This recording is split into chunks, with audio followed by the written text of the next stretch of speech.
নমস্কার। আজকে একটা নতুন ভিডিওতে আপনাদের সবাইকে স্বাগত জানিয়ে শুরু করে আজকে আমরা আলোচনা করব আমবাতারি রস নিয়ে।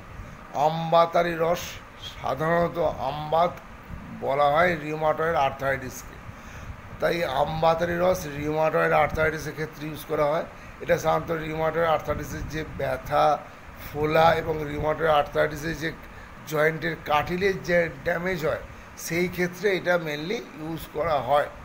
আমবাতারি রস যে ইনগ্রেডিয়েন্টগুলো থাকে সেগুলো হচ্ছে শুদ্ধ পারদ 1 ভাগ, শুদ্ধ গন্ধক 2 ভাগ, আমলকি চূর্ণ 1 ভাগ, হরিতকি চূর্ণ 1 ভাগ, বয়রা চূর্ণ 1 ভাগ, চিত্রক চূর্ণ 4 ভাগ এবং শুদ্ধ গুগ্গুল 5 ভাগ। এই চূর্ণগুলোকে নিয়ে ভালো করে মিক্স করা হয় এবং তার সঙ্গে এরণ্ড তেল মিশিয়ে নাড়া হয়, ভালো করে রাব করা হয় এবং রাব করে তারপরে এটাকে পিল বা বড়ি বানানো হয় সূর্যালোকে ড্রাই করে।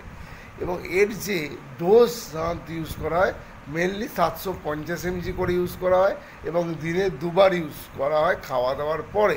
এবং এই রোগে মেডিসিনটা সাধারণত উষ্ণ জল বা এরণ্ড তেল এর সঙ্গে দেওয়া হয় এবং এর ফলে রিউমাটয়েড আর্থ্রাইটিসের পেশেন্টের কিন্তু সাইন সিমটমগুলো অনেকটাই কম হয়ে যায়, পেশেন্ট সুস্থভাবে বাঁচতে পারে।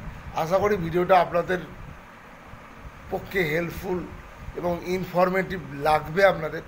যদি ভিডিওটা ভালো লাগে তাহলে আপনাদের রিকোয়েস্ট করবো যে ভিডিওটাকে লাইক এবং শেয়ার করতে, আমার চ্যানেলটিকে সাবস্ক্রাইব করতে। নমস্কার।